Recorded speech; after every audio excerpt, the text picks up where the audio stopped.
وعن شبيب بن أبي روح عن رجل من أصحاب النبي صلى الله عليه وسلم হযরত শাবীব ইবনে আবি রওহের মাধ্যমে নবীর এক সাহাবী বর্ণনা করেন আন্নাহু সাল্লা সালাতাস সুবহি। সাহাবী বলেন একদিন আল্লাহর রাসূল ফজরের নামাজের ইমামতি করতেছিলেন। শত শত সাহাবারা আমরা নবীজির পিছনে ফজর নামাজ পড়তেছি।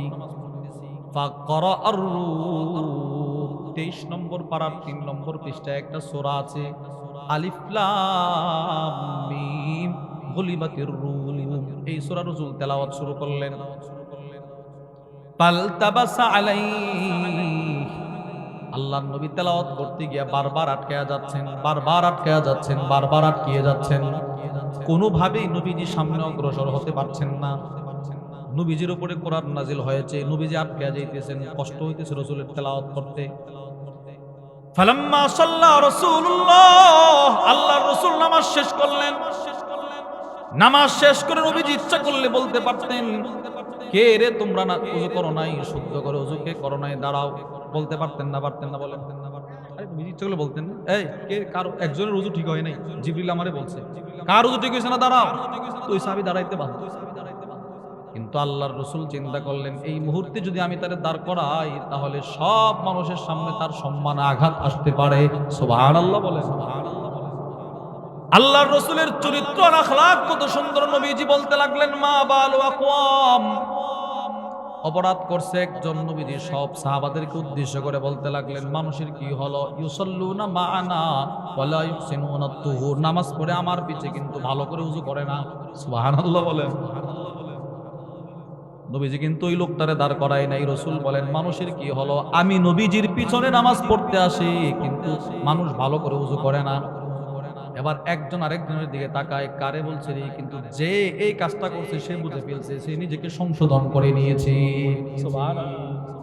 নবীজি কারো নাম প্রকাশ করছে, কারো দোষ প্রকাশ করছে, কেন? তার সম্মান নষ্ট হতে পারে, তারও তো একটা সম্মান আছে, মানুষের সামনে সে একটু লজ্জিত হতে পারে। নবীজি এই কিঞ্চিত পরিমাণ লজ্জাও কাউকে দিতেন না। দৃষ্টান্ত নম্বর 3, وعن أبي هريرة رضي الله تعالى عنه قال أن رجلا إذا صلى رفع بصره إلى السماء। হযরত আবু হুরায়রা বলেন, মদিনায় এক ব্যক্তি ছিল, সে নামাজের সময় আকাশের দিকে তাকায় থাকতো। একদিন আল্লাহর রাসূল মসজিদে নববীতে ঢুকলেন। আল্লাহর নবী মসজিদে নববীতে ঢোকার পর ওই সাহাবীকে দেখলেন সে আকাশের দিকে তাকায় নামাজ পড়ে। নবীজি ইচ্ছে করলে সব সাহাবাদের সামনে তারে বলতে পারতেন, এই বেটা নামাজের সময় আকাশের দিকে তাকায় থাকো কেন? যদি ধমক দিয়ে বলতেন তো মানুষগুলোর সামনে তিনি একটু লজ্জিত হইতেন, তার সম্মানে আঘাত আসতে পারে। আল্লাহর রাসূল কিছুই বলে নাই। ফালাম্মা সাল্লা রাসূলুল্লাহ, নবীজি নিজের সুন্দর করে জামাতের সাথে নামাজ পড়াইলেন। নামাজটা পড়ানোর পর নবীজি সব সাহাবাদেরকে উদ্দেশ্য করে বললেন, মা বালু আকওয়াম, আমার সাহাবাদের কি হলো, ইয়ারফাউনা আবসারহুম ইলাস সামাই ফি সালাতিহিম, তারা নামাজ পড়ার সময় সাহাবারা কেন আকাশের দিকে তাকায় থাকে? এবার আপনারা হাদিসটা বুঝে থাকলে বলেন, তাকাই তো কতজন? বললেন কতজনকে? সবাই রে। রাসূলের উদ্দেশ্য হলো, যাকে বলছি যাই আমার উদ্দেশ্য সে তো বুঝতেছে, এর দ্বারা তারও সম্মান ঠিক থাকতো, মানুষও নিজেকে সংশোধন করে নিত। দৃষ্টান্ত নম্বর 4, মুসলিম শরীফের বর্ণনা। ওয়ান আনাস ইবনে মালিক রাদিয়াল্লাহু তাআলা আনহু قال, হযরত আনাস ইবনে মালিক রাদিয়াল্লাহু তাআলা আনহু থেকে বর্ণিত, তিনি বলেন, আন্না নাফারাম من أصحاب النبي صلى الله عليه وسلم سألوا أزواج رسول الله। নবীজির সাহাবী হযরত আনাস ইবনে মালিক বলেন, সাহাবাদের এক জামাত নবীজি সাল্লাল্লাহু আলাইহি ওয়াসাল্লামের বাড়িতে আসলেন। এসে নবীজির বিবিদেরকে প্রশ্ন করলেন, আন আমালিহি ফিসসিররি, আম্মা জান, আল্লাহর নবী মসজিদে নববীতে কেমনে আমল করে সেটা তো আমরা দেখতে পাই, কিন্তু ঘরে কি আমল করে সেটা আমরা জানি না, একটু যদি বলতেন। সব আম্মা জানেরা বললেন, নবীজি ঘরে আইসা এমন এমন আমল করে। হযরত সাহাবায়ে কেরাম যে 3 জন আসলেন তারা চিন্তা করলেন, যে নবীর আগের গুনাহ মাফ, পরের গুনাহ মাফ, এই নবী যদি এত আমল করে আমাদের তো কিছুই নাই। আমরা তো কিছুই করি না রে, না আমাদের তো আমল করতে হবে। সাথে সাথে তিনজন সাহাবীর মধ্য থেকে একজন বলে উঠল, ওয়াল্লাহি লা আতাজাওয়াজুন নিসা, না না, আজকের পর থেকে আমি আর বিবাহ করব না। আমি আমার জীবন যৌবন পুরাটাই ইবাদত করতে করতে কাটায় দিব, আর কখনো বিবাহ শাদী করব না, সংসার জীবনে পা বাড়াবো না। উদ্দেশ্য হলো আমি ইবাদত করব, ইবাদত। ওয়াকালা বাদুহুম লা আকুলুল লাহাম, দ্বিতীয়জন বলে উঠল, যেই নবীর আগের গুনাহ মাফ, পরের গুনাহ মাফ, এই রসুল যদি এত ইবাদত করতে পারে, আমি আরো বেশি ইবাদত করব, আমি আর কখনো খাবার খাবো না, রোজা রেখে রেখে জীবনটা শেষ করে দেব। তৃতীয়জন বলে উঠল, লা আনামু আলা ফিরাশ, আজকের পর থেকে আমি আর বিছানায় পিঠ লাগায় ঘুমাবো না। যেই নবীর এত আমল, যেই নবীর আগের গুনাহ মাফ, পরের গুনাহ মাফ, তিনি যদি এত আমল করতে পারে, আমি তো কিছুই না, যা আমি আজকের পর থেকে আর বিছানায় পিঠ লাগায় ঘুমাবো না। তিনজনেই কথাটা বলে মসজিদে নববীতে চলে গেল, ইবাদত শুরু করে দিল। আল্লাহর রাসূল যখন ঘরে আসলেন, আম্মাজান বলেন, ইয়া রাসূলুল্লাহ, আপনার তিনজন সাহাবী আসছিল, তিনজন এই কথাগুলো বলল। এবার আল্লাহর রাসূল সাথে সাথে রাগ হয়ে সব সাহাবাদেরকে মসজিদে নববীতে জমা করলেন। সুবহানাল্লাহ বলেন। আল্লাহুম্মা সাল্লি আলা মুহাম্মাদিন ওয়া আলা আলি মুহাম্মাদ কামা সাল্লাইতা আলা ইব্রাহিম ওয়া আলা আলি ইব্রাহিম ইন্নাকা হামিদুম মাজিদ। আল্লাহুম্মা বারিক আলা মুহাম্মাদিন ওয়া আলা আলি মুহাম্মাদ কামা বারাকতা আলা ইব্রাহিম ওয়া আলা আলি ইব্রাহিম ইন্নাকা হামিদুম মাজিদ। আলহামদুলিল্লাহ। কুন্ডার নয়াহাটি শাহে জামে মসজিদের যুবক বৃন্দের উদ্যোগে আয়োজিত আজকের 10তম বার্ষিক ওয়াজ দুয়ার মাহফিলের মুহতারাম সদর সভাপতি, উপস্থিত হযরত উলামায়ে কেরাম, দূর দূরান্ত থেকে আগত কালিমায়ে তাইয়্যিবার সোনালী সুতায় গ্রথিত ধর্মবান মুসলমান ভাইয়েরা, পর্দার আড়ালের মা বোনেরা, আল্লাহ রব্বুল আলামিনের দয়া তার অনুগ্রহে আপনাদের সামনে কুরআনুল কারীমের সূরাতুল হুজুরাতের একখানা আয়াতে কারীমার অংশ বিশেষ আল্লাহ তাআলার দয়া তার অনুগ্রহে আমারও তিলাওয়াত করার সৌভাগ্য হয়েছে, আপনাদেরও শ্রবণ করার সৌভাগ্য হয়েছে। এই আয়াতে কারীমার অংশকে সামনে রেখে কোরআন হাদিসের আলোকে গুরুত্বপূর্ণ একটি বিষয়ে কিছু কথা বলার আশা রাখি। ওয়ামা তাওফীকি ইল্লা বিল্লাহ। আল্লাহ রব্বুল আলামিন আমাদের সকলকে আমল ও ইখলাসের সাথে বলার এবং শ্রবণ করার তৌফিক দান করেন, আমিন। প্রিয় ভাই আমার, এই আয়াতে আল্লাহ রব্বুল আলামিন যে বিষয়টার প্রতি গুরুত্ব দিয়েছেন সেটি হলো মানুষের দোষ ত্রুটি গোপন রাখা। সমাজে মানুষ চলতে গেলে তার থেকে কিছু না কিছু ভুল ত্রুটি প্রকাশ পায়। ভুল ত্রুটি মানুষের একটা অঙ্গ, নিত্যদিনের সাথী। আমরা মানুষ, ফেরেশতা নই। চলার পথে ভুল ত্রুটি হতেই পারে। আমি কারো কাছে কোনো ভুল ত্রুটি দেখলে ওইটা প্রকাশ না করে গোপন করাটাই ইসলামের শিক্ষা। সুবহানাল্লাহ বলেন। এই মানুষের দোষ ত্রুটি গোপন রাখার গুরুত্ব কোরআনে কতটুকু, হাদিসে কতটুকু, হুজুর সাল্লাল্লাহু আলাইহি ওয়াসাল্লামের জীবনীতে কি ছিল, সে বিষয়ে কিছু কথা আপনাদের সামনে সংক্ষিপ্ত সময়ে বলার চেষ্টা করব। ওমা তাওফীকি ইল্লা বিল্লাহ। মানুষের দোষ ত্রুটি গোপন রাখার আরবি হচ্ছে আস-সাতর। সাত্রুন শব্দের অর্থ হলো তাগতিয়াতুশ শাই, কোনো বস্তুকে ঢেকে রাখা, গোপন রাখা, এটাকে বলা হয় সাত্রুন। শরীয়তে ইসলামের পরিভাষায় মুসলমানের দোষগুলো গোপন রাখার নাম হলো সাত্র। কোরআনের মধ্যে আল্লাহ তাআলা বিভিন্ন আয়াতে বিভিন্ন জায়গায় এই বিষয়টার গুরুত্ব তুলে ধরেছেন। এক নাম্বার আল্লাহ বলেন, বিসমিল্লাহির রহমানির রহিম, ইন্নাল্লাযীনা ইউহিব্বুনা আন তাশিআল ফাহিশাতু ফিল্লাযীনা আমানু লাহুম আযাবুন আলীম। আল্লাহ রাব্বুল আলামিন বলেন, যারা মানুষের মধ্যে অশ্লীলতা ছড়িয়ে পড়াটাকে পছন্দ করে, ঈমানদারদের মধ্যে অশ্লীলতা ছড়িয়ে পড়াকে যারা পছন্দ করে, এদের জন্য আছে যন্ত্রণাদায়ক শাস্তি। বলেন নাউজুবিল্লাহ। যন্ত্রণাদায়ক শাস্তি। এই আয়াতের ব্যাখ্যায় আল্লামা ইমাম জালালউদ্দিন সুয়ুতি রহিমাহুল্লাহ তার বিখ্যাত কিতাব আল ইকলিল ফি ইসতিমবাতিত তানজিল, ওই কিতাবের মধ্যে লিখেছেন, আল আয়া ফিহা আল হাস আলা সাতরিল মুমিন। এই আয়াতে আল্লাহ রাব্বুল আলামিন বান্দাকে অপর বান্দার দোষগুলো গোপন রাখার প্রতি উদ্বুদ্ধ করেছেন।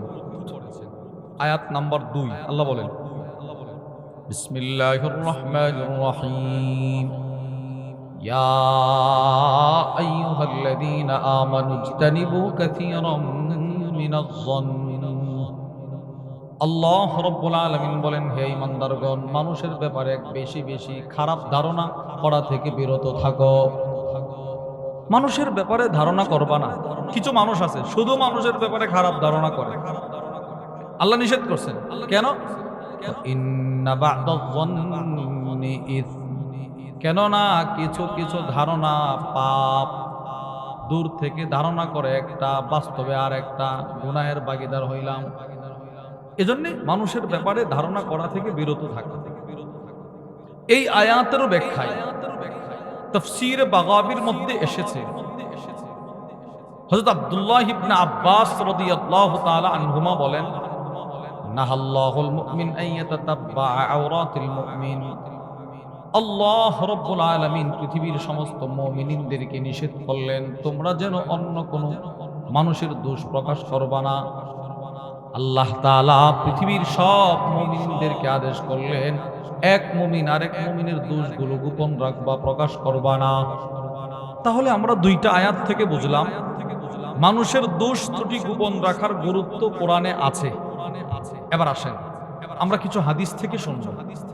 হাদিসেও আল্লাহর রাসূল, কোরআনে আল্লাহ তাআলা যেই রকম মানুষকে মানুষের দোষ প্রকাশ করতে নিষেধ করেছেন, ঠিক ওই রকম হাদিসে পাকেও আল্লাহর রাসূল উম্মতকে আরেকজন উম্মতের দোষ প্রকাশ করতে নিষেধ করেছেন। সুবহানাল্লাহ বলেন।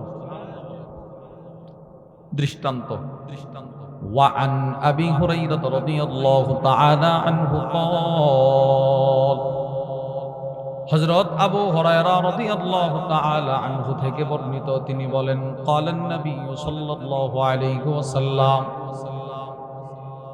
নবীজি সাহাবী আবু হুরায়রা থেকে বর্ণিত, আল্লাহর রাসূল বলেন, আল্লাহ তাআলা যেমন নিষেধ করেছেন দোষ বর্ণনা করতে, নবীজি বলেন আমিও নিষেধ করি। ইয়াকুম ওয়াজ্জন, সাবধান উম্মত, মানুষের ব্যাপারে বেশি বেশি কুধারণা করা থেকে বিরত থাকো।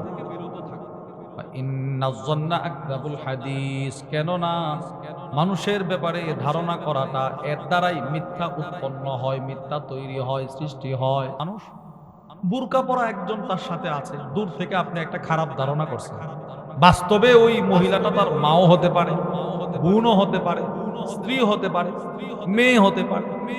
এই জন্য নবীজি নিষেধ করছেন মানুষের ব্যাপারে খারাপ ধারণা করা থেকে বিরত থাকুন। এরপর নবীজি কি বলে দেখেন, ওয়ালা তাহাসসু, সাবধান মানুষের দোষগুলো খুঁজে খুঁজে প্রকাশ করবা না।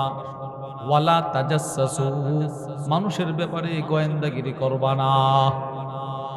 এই কে কি করে না করে এটা দেখার জন্য মানুষের পিছনে পিছনে গোয়েন্দাগিরি করবা না। আমাদের সমাজে এরকম লোক আছে না নাই? শুধু মানুষের পিছনে লেগে থাকে, কে কি করে না করে, তার ঘরে উকি দেয়, তার বাড়িতে উকি দেয়। না, এটা নিষেধ। মানুষের পিছনে পিছনে গোয়েন্দাগিরি করা ইসলাম সম্পূর্ণভাবে নিষেধ করেছেন।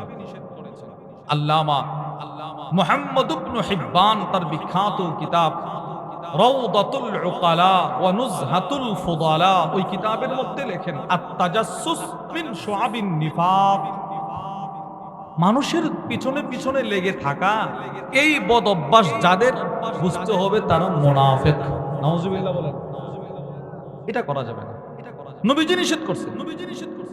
কোন মানুষের অনুমতি ছাড়া তার ঘরে উকি দেয়া, কি করে কি না করে এইগুলো দেখা রাসূল নিষেধ করছে। নবীজি কি করছে বলেন? নিষেধ করছে। রাসূল যে নিষেধ করছে এটা বোঝানোর জন্য তিনটা দৃষ্টান্ত আপনাদেরকে শোনাই। এক নম্বর, তিনটা হাদিস মুসলিম শরীফ থেকে বর্ণিত।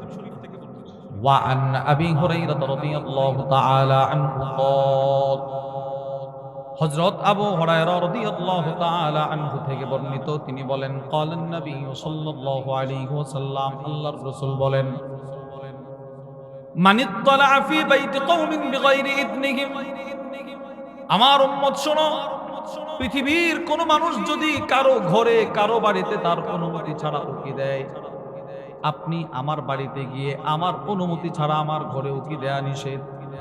আমি যত বড় হুজুর হয় না কেন, আমিও আপনার অনুমতি ছাড়া আপনার ঘরে উকি দেয়া নিষেধ।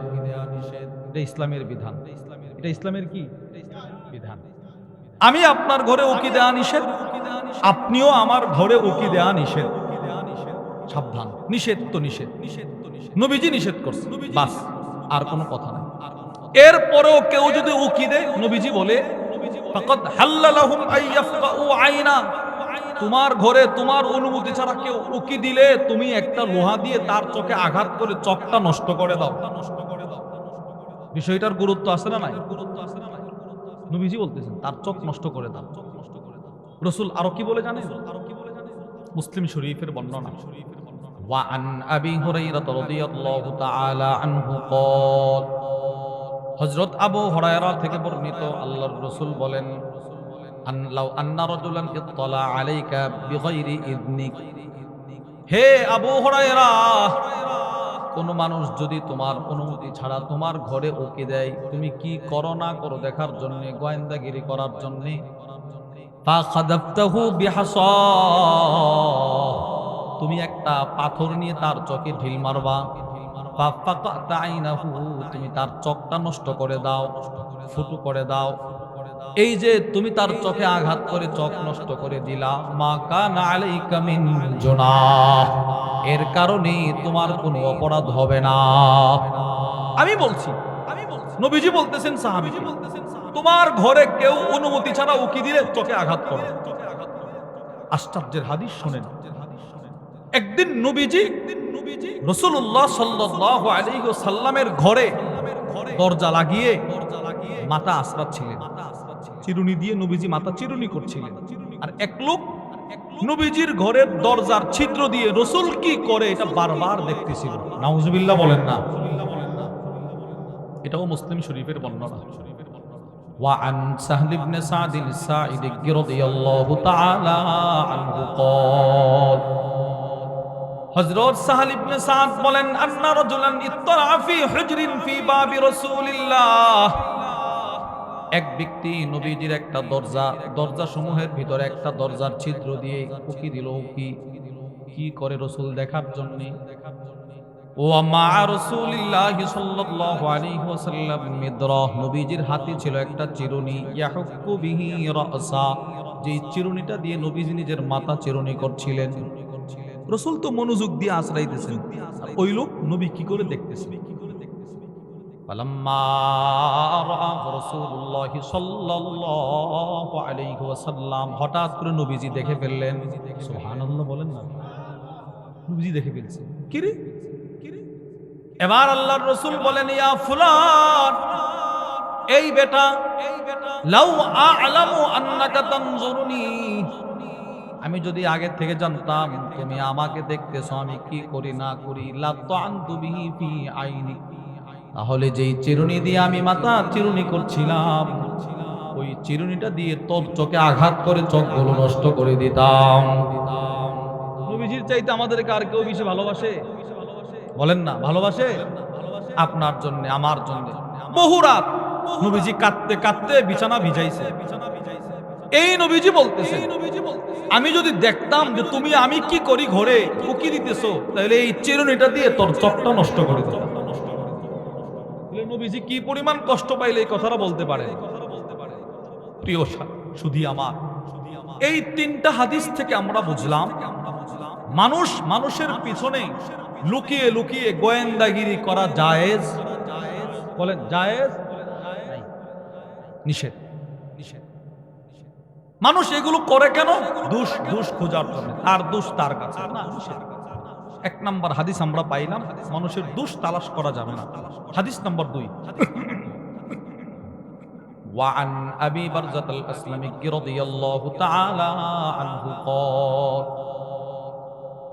হযরত আবু বারজা আল আসলামী থেকে বর্ণিত, তিনি বলেন, قال النبي صلى الله عليه وسلم, আল্লাহর রাসূল বলেন, ইয়া মা'আশার মান আমানা বিলিসানিহি ওয়া লাম ইয়াদখুলিল ঈমান কলবা, হে আমার ওই সমস্ত উম্মত যাদের ঈমান শুধু মুখে মুখে অন্তরে প্রবেশ করে নাই।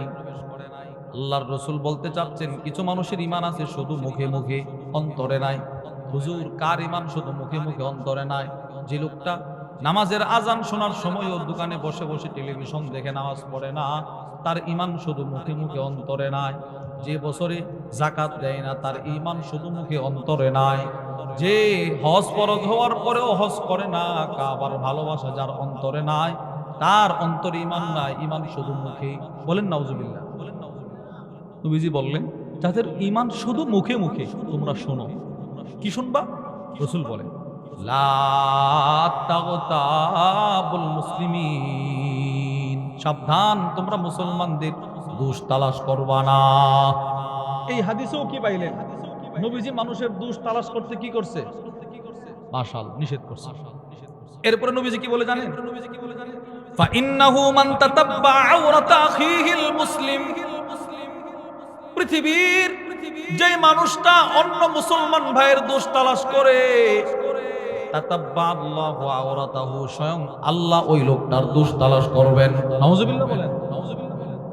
অর্থাৎ আমি যদি আপনার দোষ তালাশ করি, তাহলে আল্লাহ তাআলা আরশে আজিম থেকে আমার দোষগুলো প্রকাশ করে দিবেন।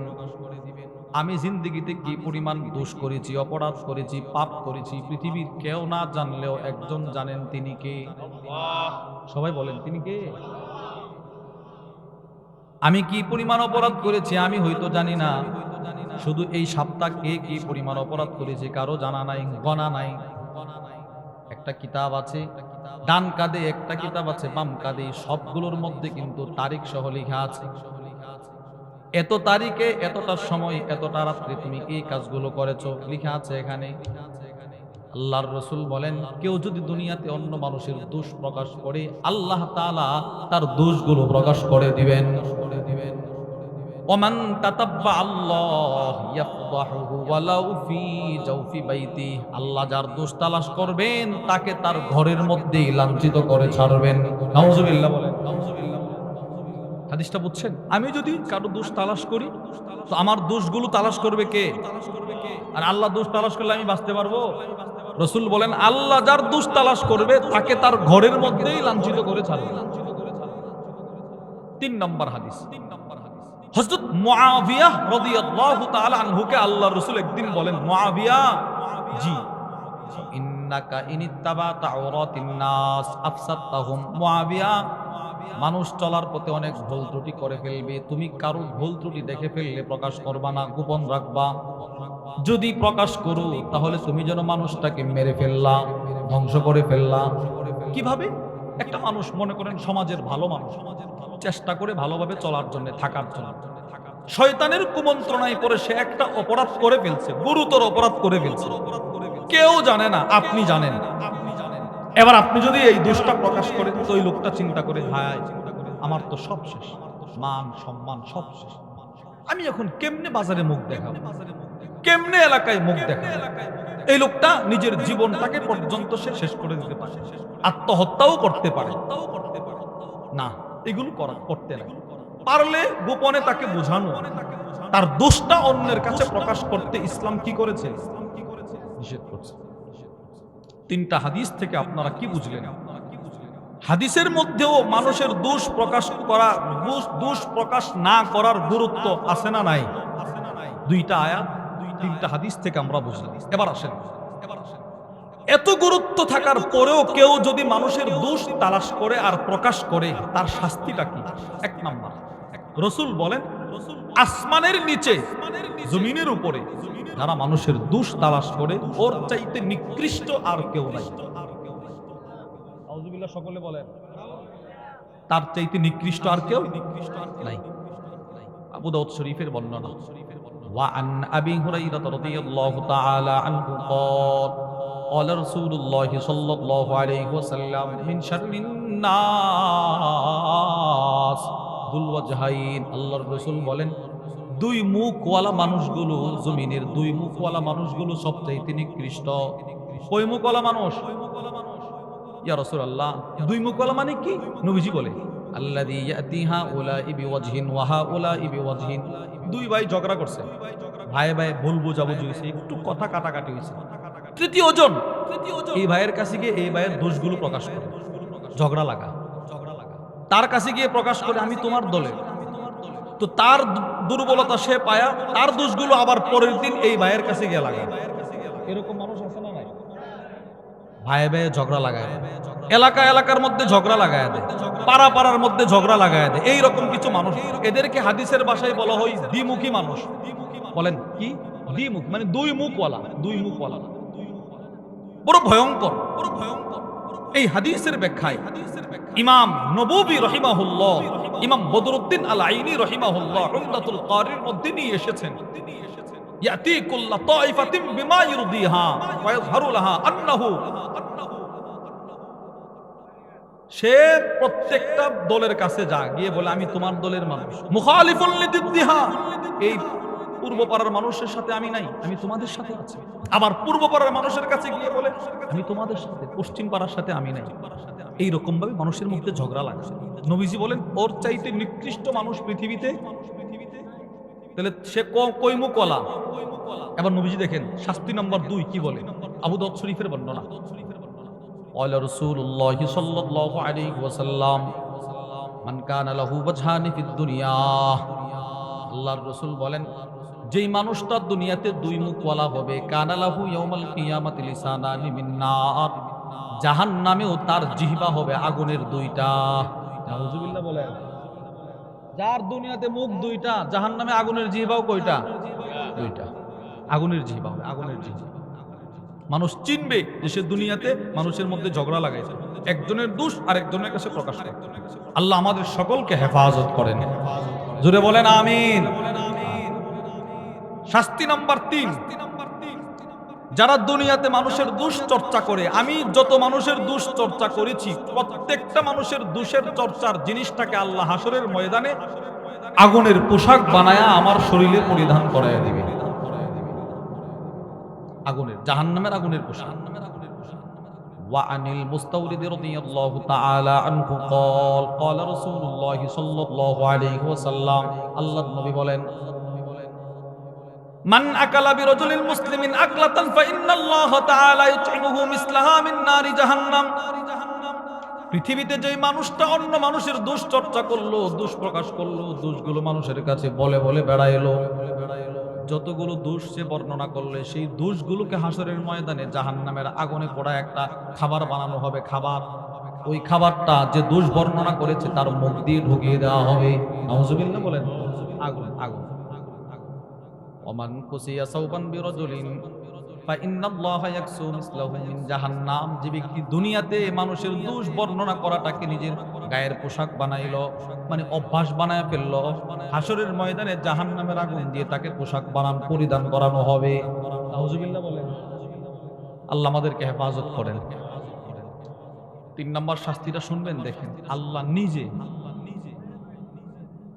এই কথা কেন না, আল্লাহ নিজে হাসরের ময়দানে ফুল সিরাতের পুল একটা আছে না নাই?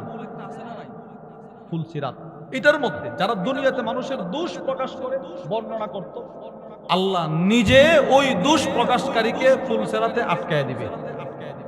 বিসমিল্লাহ বলে না। وعن معاذ بن أنس الجهني رضي الله تعالى عنه قال النبي صلى الله عليه وسلم আল্লাহর রাসূল বলেন হাশরের ময়দানে মান হামা মুমিনাম মিন মুনাফিকিন, আমার যে উম্মত আরেকজন উম্মতকে কোন মুনাফিক থেকে রক্ষা করলো, মুনাফিক থেকে মানে এক জায়গায় একজনের দোষ চর্চা হচ্ছে, দোষ বদনাম হচ্ছে, বদনাম। আপনি বললেন ভাই এই লোকটা যদি কোনো দোষ করে থাকে সেটা আল্লাহর সাথে তার বোঝাপড়া হবে, তুমি এটা এখানে বলার কোনো প্রয়োজন নাই, আমরাও শোনার কোনো প্রয়োজন নাই। এইভাবে যদি ওই লোকের মুখটা আপনি বন্ধ করাইতে পারেন, দেখেন কত সুন্দর হাদিস। কোন মজমায় যদি কারো দোষ চর্চা হয়, আপনি যদি ওখানে গিয়ে তার মুখটা বন্ধ করতে পারেন, ভাই তার দোষগুলো প্রকাশ করার দরকার নাই। আল্লাহর নবী বলেন তুমি দুনিয়াতে তার একটু সম্মান বাঁচিয়েছো, হাশরের ময়দানে আল্লাহ তাআলা তোমাকে জাহান্নামের আগুন থেকে বাঁচানোর জন্য একজন ফেরেশতা নিযুক্ত করে দিবেন। বাসাল্লাহু মালাকান ইয়াহমি লাহমাহু ইয়াউমাল কিয়ামাতি মিন নারি জাহান্নাম। দুনিয়াতে যে মানুষটা আরেকজন মানুষের সম্মান রক্ষা করলো, ওই মানুষটাকে বাঁচানোর জন্য একজন ফেরেশতা আল্লাহ পাঠায় দিবেন, আর বলবেন যাও যাও গোটা হাশরের ময়দান থেকে ওই বান্দাটাকে তুমি হেফাজত করে জান্নাতে ঢোকায়া দাও। এর বিপরীত ওয়ামান রামা মুসলিমান বিশাইইন ইউরিদু শাইনাহু বিহি, ব্যক্তিগত শত্রুতার কারণে একজনের দোষ আপনি আরেকজনের কাছে যদি প্রকাশ করেন, তার সম্মান নষ্ট করা যদি আপনার উদ্দেশ্য হয়, তার সম্মান যেন নষ্ট হয়, তার বদনাম আপনি করলেন, দোষ প্রকাশ করলেন, আল্লাহর রাসূল বলেন হাবাসাহুল্লাহু আলা জিসরি জাহান্নাম, যে লোকটা দোষ প্রকাশ করবে তাকে আল্লাহ তাআলা জাহান্নামের উপরে যে ব্রিজ হবে ফুলসেরাত, ওইটার মধ্যে আল্লাহ আটকায়া দিবেন। নাউজুবিল্লাহ বলেন। তাহলে এই তিনটা চারটা শাস্তি থেকে আপনারা কি বুঝলেন? মানুষের দোষ প্রকাশ করার ভয়ঙ্কর শাস্তি আছে না নাই? শাস্তি নাম্বার 5, আমাদের নবীজি মেরাজে গেছিলেন না? মেরাজে যাওয়ার পর মুসলিম শরীফের বর্ণনা, আবু দাউদ শরীফেরও বর্ণনা, বুখারীরও বর্ণনা। আবু দাউদ শরীফের বর্ণনায় আসছে হযরত আনাস ইবনে মালিক রাদিয়াল্লাহু তাআলা আনহু থেকে বর্ণিত, তিনি বলেন হুজুর সাল্লাল্লাহু আলাইহি ওয়াসাল্লাম মেরাজে যাওয়ার পর দেখে একদল মানুষের নখ পাহাড়ের মতো বড় বড়, তামার নখ, তামার লোহার নখ, এই নখ দিয়ে ইয়াখবাশুনা ওয়ুজুহাহুম ওয়া সুদুরহুম, নিজেরা নিজেদের নখ দিয়ে চেহারায় বুকে আশ্রাইতেছে, আঘাত করতেছে, রক্ত খনন করতেছে। আল্লাহর রাসূল বলেন জিবরিল মান হাউলা ইয়া জিবরিল, এ জিবরিল তারা কারা? যেই মানুষগুলো নিজেরা নিজেদের বুকগুলো আশ্রাইতেছে তারা কারা? জিবরিল বলে হাউলা ইল্লাযীনা ইয়াকুলুনা লুহুমান নাস ওয়া ইয়াকুনা ফি আরাদিহিম, ওগো নবীজি এরা হলো আপনার ওই সমস্ত উম্মত যারা দুনিয়ায় মানুষের দোষ প্রকাশ করত, মানুষের বদনাম করত, বদনাম, মানুষের প্রশংসা করত না, শুধু বদনাম বদনাম, এই সেই মানুষ। তাহলে 5টা ভয়ঙ্কর শাস্তি থেকে আপনারা কি বুঝলেন? এই মানুষের দোষ প্রকাশ করার অপরাধটা ছোট না বড়? এবার আসেন, আমি কেন মানুষের দোষ গোপন রাখবো? প্রশ্ন, উত্তর। আপনার নবী, আমার নবী হযরত মুহাম্মদ সাল্লাল্লাহু আলাইহি ওয়াসাল্লাম, নবীজি 63 বছরের জিন্দেগিতে পৃথিবীর মধ্যে একজন মানুষ ছিলেন যিনি তার গোটা জিন্দেগিতে 63 বছরের জিন্দেগিতে কারো দোষ প্রকাশ করে নাই। সুবহানাল্লাহ বলেন না সবাই? আচ্ছা এটা কি সাধারণ কথা? বুঝেন না, এটা সাধারণ কথা? 63 বছরের জিন্দেগিতে কেউ যদি মানুষের দোষ প্রকাশ না করে থাকেন, তিনি হলেন একমাত্র আপনার নবী, আমার নবী। বলেন আল্লাহু আকবার। আমার নবী কখনো রাসূল কারো ব্যাপারে কোনো অভিযোগ আসলে নবীজি বলতেন না তুমি এটা কেন করছো, দাঁড়াও, এইগুলো নবীজি কখনো বলতেন। সুবহানাল্লাহ বলেন। কখনো নবীজি বলতেন না তুমি এটা কেন করছো, এটা কেন করো নাই, এই তুমি দাঁড়াও, না। রাসূল সকলকে উদ্দেশ্য করে বলতেন। নবীজি কখনো যে কাউরে দোষ প্রকাশ করে নাই এটার দলিল শুনেন, আবু দাউদ শরীফের বর্ণনা।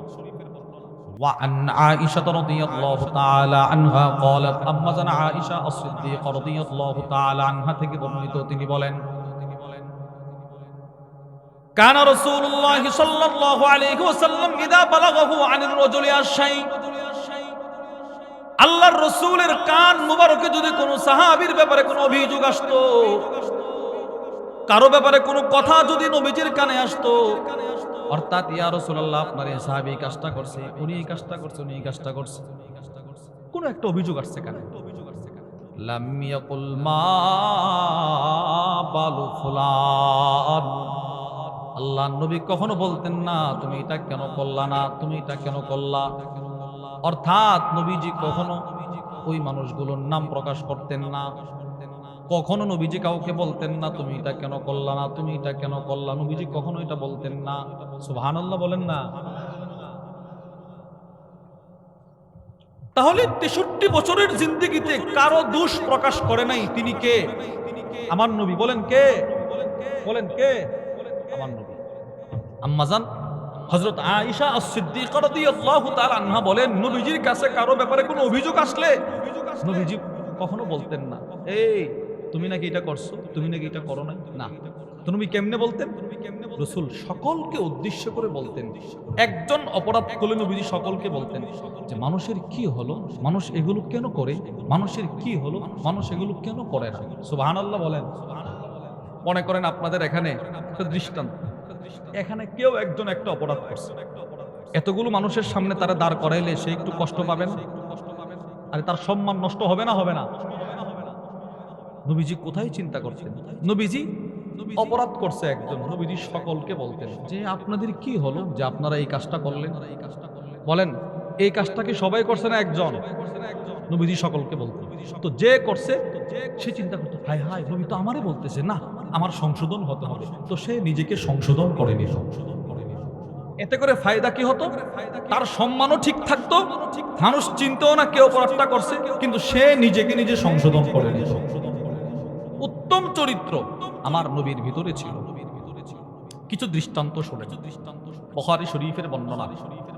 وعن عائشة رضي الله تعالى عنها قالت أما জান عائشة الصديقة رضي الله تعالى عنها থেকে বর্ণিত তিনি বলেন صنع النبي صلى الله عليه وسلم شيئا, নবীজি একটা কাজ করছে, কোন একটা কাজ নবীজি নিজে করছে, নিজে ফারাখাসা ফি, এই কাজটা করার জন্য নবীজি সব সাহাবাদেরকে অনুমতিও দিয়েছে, এই আপনারাও করতে পারেন, আমি করছি। সব সাহাবারা ওই কাজটা করলেন। ফাতানাজ্জাহা আনহু কওমুন, কয়েকজন সাহাবী কাজটা করে নাই। ফাবালাগা যালিকান নাবিয়্য সাল্লাল্লাহু আলাইহি ওয়াসাল্লাম, নবীজির কানে সংবাদটা গেল ইয়া রাসূলুল্লাহ আপনি যেই কাজটা করছেন সবাই করছে, এই কয়েকজন করে নাই। আচ্ছা বলেন তো কে কে করে নাই এটা বের করতে নবীজির কতদিন লাগতো? কোনো দিন লাগতো? নবীজি বললেই চলতো কে করে নাই দাঁড়াও, আরে বললে এরা দাঁড়াইতো না, আরে দাঁড়াইতো না বলেন না। রাসূল ইচ্ছে করলে বের করতে পারতেন, 1 সেকেন্ডে বের করে ফেলতেন। নবীজির চরিত্রটা দেখেন, আখলাকটা দেখেন। আল্লাহর নবীজি সাথে সাথে বললেন সব সাহাবাদেরকে মসজিদে নববীতে জমা করো। সুবহানাল্লাহ বলেন। সব সাহাবারা একসাথে মসজিদে নববীতে জমা হয়ে গেল। আল্লাহর রাসূল বলেন মা বালু আকওয়াম, মানুষের কি হলো? আমি যেই নবী যেই কাজটা করি ওই কাজটা করার অনুমতি আমি নবী দিয়েছি, সবাই করছে কিন্তু অনেকে করে না, বিষয়টা কি? এবার যারা করে নাই তারা বুঝে ফেললে হায় নবীজি এটা আমাদেরকে বলতেছেন। পার্থক্য, নবীজি যদি এখন আমাদেরকে একটা একটা করে দাঁড় করায় তাহলে 1.2 লক্ষ সাহাবীর মাঝখানে আমাদের সম্মান নষ্ট হবে। এই দিকে লক্ষ্য করে নবীজি আমাদের দোষগুলো প্রকাশ করতেছে না, তারা নিজেরা নিজেদেরকে সংশোধন করে নিল। সুবহানাল্লাহ। নবীজি দোষ প্রকাশ করছে, ওনারা নিজেরা সংশোধন হয়েছে কিনা বলেন? দৃষ্টান্ত নাম্বার 2, একদিন নবীজি ফজরের নামাজের ইমামতি করতেছেন। এক সাহাবী, ওনার উজুর মধ্যে সমস্যা, উনি ভালো করে উজু করতে পারে নাই। সাহাবী উজু একটু সমস্যা, উনি পিছনে দাঁড়াইছেন। এই সাহাবীর উজু সুন্দর না হওয়ার কারণে স্বয়ং নবীজি সাল্লাল্লাহু আলাইহি ওয়াসাল্লাম তেলাওয়াত করতে পারতেছেন না, বারবার আটকে যেতেছেন, পেস লাগতেছে, পেস লাগতেছে।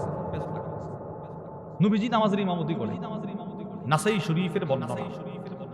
وعن شبيب بن أبي روح عن رجل من أصحاب النبي صلى الله عليه وسلم হযরত শাবীব ইবনে আবি রওহের মাধ্যমে নবীর এক সাহাবী বর্ণনা করেন আন্নাহু সাল্লা সালাতাস সুবহি। সাহাবী বলেন একদিন আল্লাহর রাসূল ফজরের নামাজের ইমামতি করতেছিলেন। শত শত সাহাবারা আমরা নবীজির পিছনে ফজর নামাজ পড়তেছি। ফাকরা আর-রুম 23 নম্বর পারার 3 নম্বর পৃষ্ঠায় একটা সূরা আছে, আলিফ লাম মিম গুলিবাতির রুম। এই সূরা রাসূল তেলাওয়াত শুরু করলেন। পালতাবাসা আলাইহি, আল্লাহর নবী তেলাওয়াত করতে গিয়ে বারবার আটকায়া যাচ্ছেন, বারবার আটকায়া যাচ্ছেন, বারবার আটকিয়ে যাচ্ছেন। কোনোভাবেই নবীজি সামনে অগ্রসর হতে পারছেন না। নবীজির উপরে কোরআন নাজিল হয়েছে, নবীজি আটকায়া যাইতেছেন, কষ্ট হইতেছে রাসূলের তেলাওয়াত করতে। ফালাম্মা সাল্লা রাসূলুল্লাহ, আল্লাহর রাসূল নামাজ শেষ করলেন। নামাজ শেষ করে নবীজি ইচ্ছা করলে বলতে পারতেন, কে রে তোমরা না ওযু করো নাই, শুদ্ধ করে ওযু কে করো নাই, দাঁড়াও। বলতে পারতেন না, পারতেন না, বলেন। আরে নবীজি ইচ্ছা করলে বলতেন, এই কে কার একজনের ওযু ঠিক হয় নাই, জিবরিল আমারে বলছে, কার ওযু ঠিক হইছে না, দাঁড়াও। তো ওই সাহাবী দাঁড়াইতে বাধ্য। কিন্তু আল্লাহর রাসূল চিন্তা করলেন, এই মুহূর্তে যদি আমি তারে দাঁড় করাই তাহলে সব মানুষের সামনে তার সম্মানে আঘাত আসতে পারে। সুবহানাল্লাহ বলেন। আল্লাহর রাসূলের চরিত্র আর আখলাক কত সুন্দর। নবীজি বলতে লাগলেন, মা বালু আকওয়াম, অপরাধ করছে একজন। নবীজি সব সাহাবাদেরকে উদ্দেশ্য করে বলতে লাগলেন, মানুষের কি হলো, ইউসাল্লুনা মাআনা ওয়ালা ইউহসিনুনা তুহুর, নামাজ পড়ে আমার পিছে কিন্তু ভালো করে ওযু করে না। সুবহানাল্লাহ বলেন। নবীজি কিন্তু ওই লোকটারে দাঁড় করায় নাই। রাসূল বলেন, মানুষের কি হলো, আমি নবীজির পিছনে নামাজ পড়তে আসি কিন্তু মানুষ ভালো করে ওযু করে না। এবার একজন আরেকজনের দিকে তাকায়, কারে বলছে রে, কিন্তু যে এই কাজটা করছে সে বুঝে ফেলছে, সে নিজেকে সংশোধন করে নিয়েছে। সুবহানাল্লাহ। নবীজি কারো নাম প্রকাশ করছে, কারো দোষ প্রকাশ করছে, কেন? তার সম্মান নষ্ট হতে পারে, তারও তো একটা সম্মান আছে, মানুষের সামনে সে একটু লজ্জিত হতে পারে। নবীজি এই কিঞ্চিত পরিমাণ লজ্জাও কাউকে দিতেন না।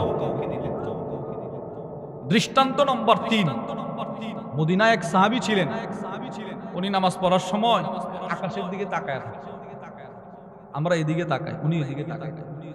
বুখারী শরীফের বর্ণনা। ইমাম বদরুদ্দিন আল আইনি রহিমাহুল্লাহ তার বিখ্যাত বুখারীর শরহ উমদাতুল কারির মধ্যে নিয়ে এসেছেন। وعن أبي هريرة رضي الله تعالى عنه قال أن رجلا إذا صلى رفع بصره إلى السماء।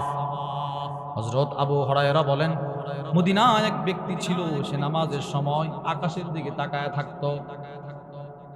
একদিন আল্লাহর রাসূল মসজিদে নববীতে ঢুকলেন। আল্লাহর নবী মসজিদে নববীতে ঢোকার পর ওই সাহাবীকে দেখলেন সে আকাশের দিকে তাকায় নামাজ পড়ে। নবীজি ইচ্ছে করলে সব সাহাবাদের সামনে তারে বলতে পারতেন, এই বেটা নামাজের সময় আকাশের দিকে তাকায় থাকো কেন?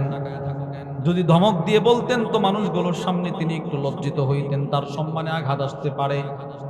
আল্লাহর রাসূল কিছুই বলে নাই। ফালাম্মা সাল্লা রাসূলুল্লাহ, নবীজি নিজের সুন্দর করে জামাতের সাথে নামাজ পড়াইলেন।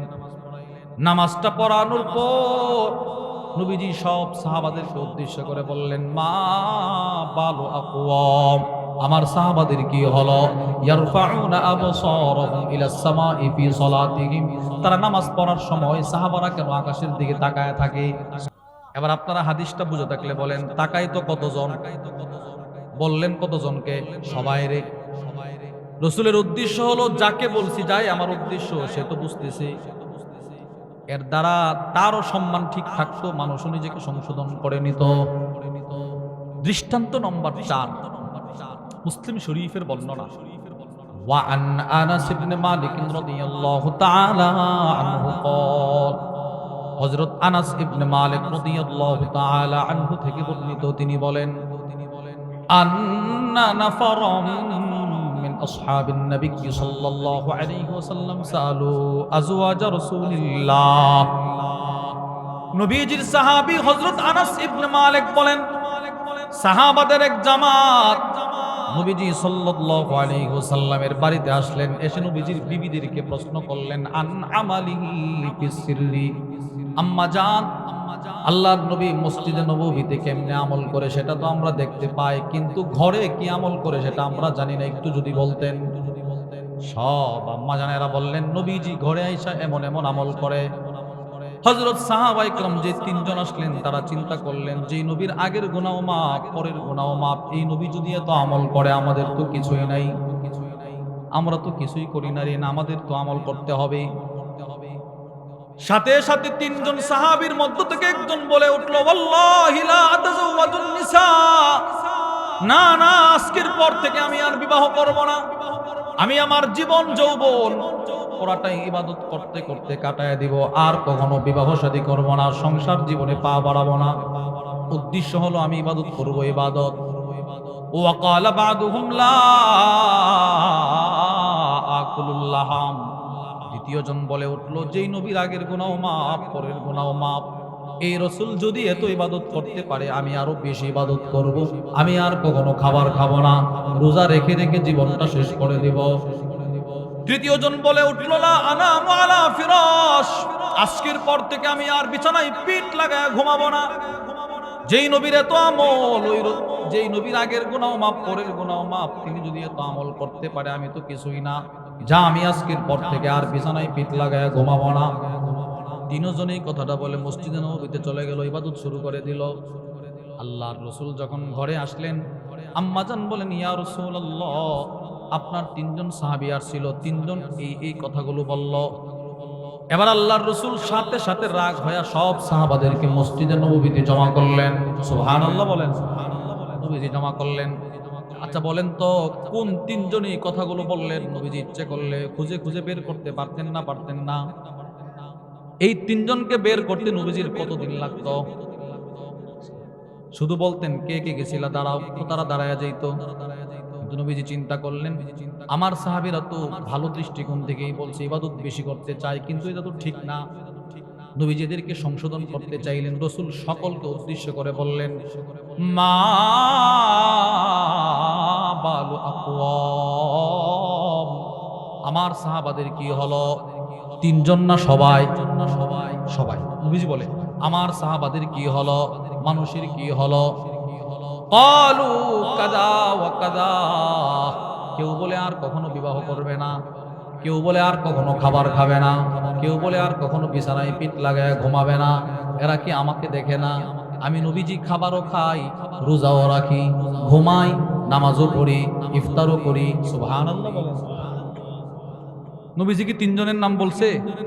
না, সুন্দর করে নবীজি বলছে কে কে তোমরা করছো দাঁড়াও না, নবীজি সকলকে উদ্দেশ্য করে বলছে। তিনজন বুঝছে নবীজি আমাদেরকে বলছে, আমরাই তো গেছিলাম। বাস তিনজন নিজেকে নিজে সংশোধন করে নিয়েছে। সুবহানাল্লাহ বলেন না।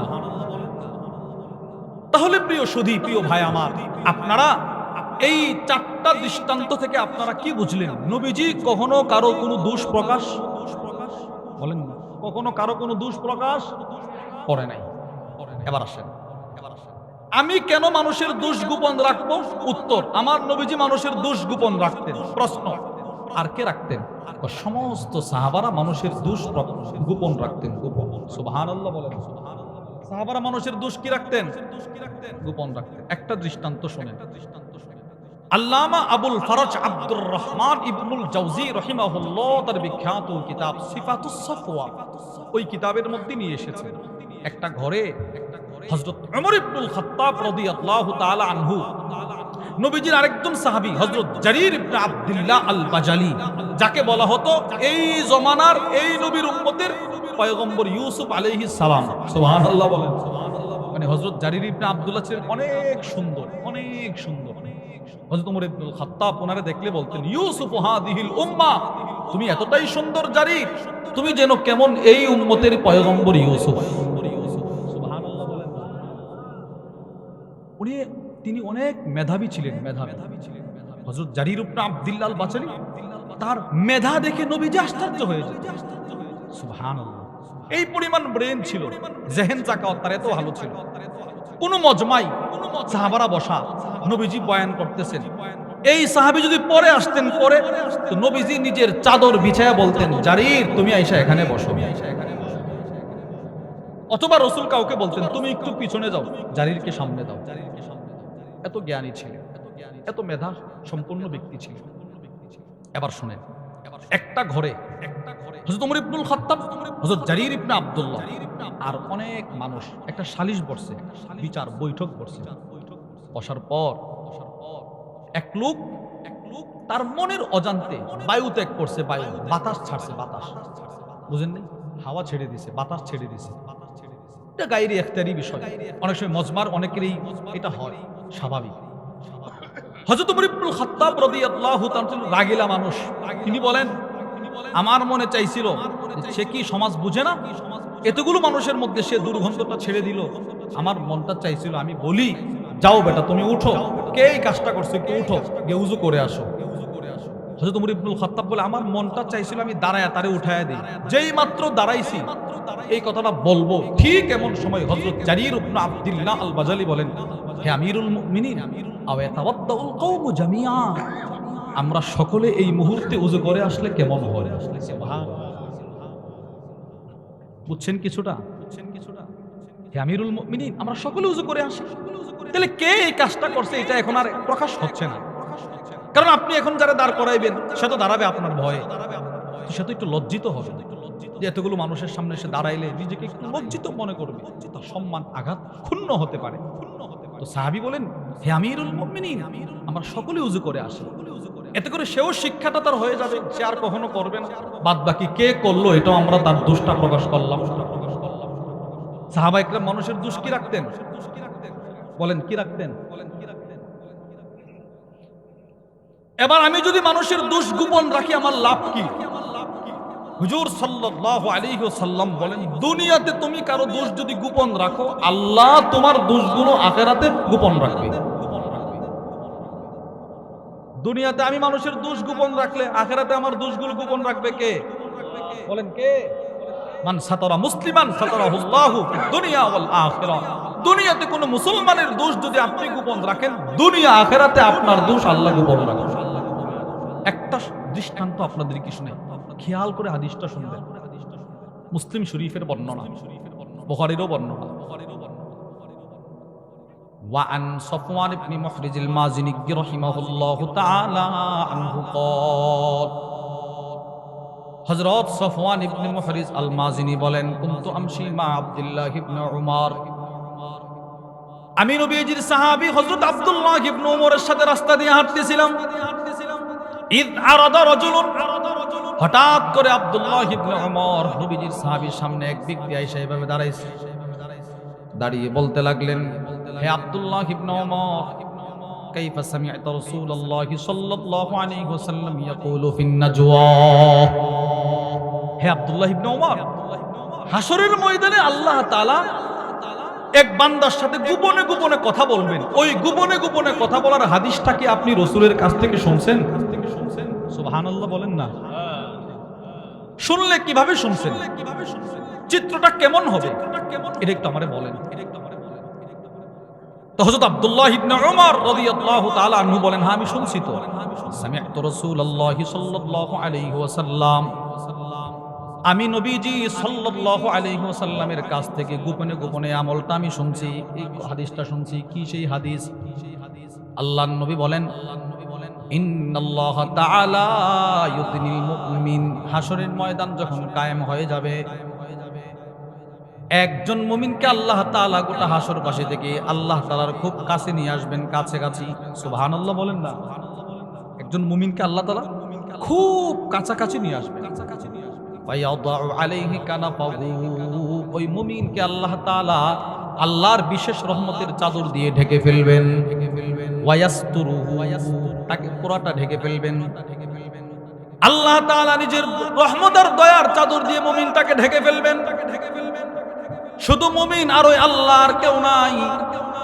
পৃথিবীর সবগুলো হাসরবাসী একসাথে, একজনও দেখবে না মুমিন এখন কোথায় আছে, আল্লাহ আর ওই বান্দা। সুবহানাল্লাহ বলেন। এক চাদরের নিচে রব আর ওই বান্দা। এবার আল্লাহ তাআলা ওই বান্দাকে প্রশ্ন করবেন, আতারিফু দাম্বা কাদা, আতারিফু দাম্বা কাদা। বান্দা, তোমার 60 বছরের আমলনামা কিন্তু আমার হাতে চলে আসছে। এবার আল্লাহ তাআলা ওই চাদরের নিচে বান্দার আমলনামাটা খুলবে, একটা একটা পৃষ্ঠা করে খুলবেন, আর বলবেন এই যে অপরাধটা করছিলা এত তারিখে এতদিন মনে আছে কি তোমার? এই অপরাধটা করছিলা মনে আছে কি? এইগুলো করছিলা মনে আছে কি? আল্লাহর নবী বলেন, চাদরের নিচে বান্দাটা থরথর করে কাঁপবে আর বলবে, আল্লাহ সবগুলো অপরাধ মনে আছে আমি করেছি।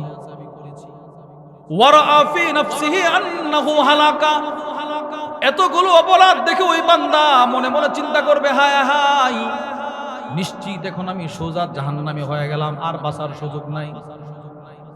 আল্লাহর রাসূল বলেন, আল্লাহ তাআলা ঠিক ওই সময় বান্দাকে বলবে, বান্দা সাতারতুহা আলাইকা ফিদ দুনিয়া, দুনিয়াতে আমি আল্লাহ তাআলা তোমার সবগুলো অপরাধ কিন্তু আমি ঢেকে রাখছিলাম।